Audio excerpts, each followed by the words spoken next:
kuinuka. Na niambie hawa wanasiasa kwamba tunajua mikutano yao yote ni ya kulipwa. Tunajua kwamba wakienda mkutano wananunua ID. Niambie wanasiasa hawa oppositions, kura zinanunuliwa, hatujui ni uchaguzi inafanywa ama ni wizi wa kura unatayarishwa 2027. Kwa hivyo Kasongo ashajua ukweli, amejua ndio anaenda Tanzania kutafuta mahali anaweza kaa marafiki wake wale wataweza muweka. Kwa hivyo mimi nikiwa hapa Nakuru, kila kitu ni one term.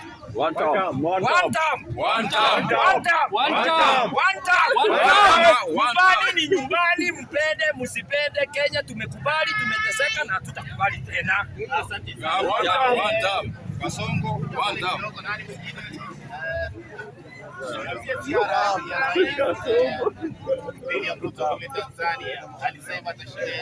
Naisha. Umesevu mbili ama mwana? Asante sana.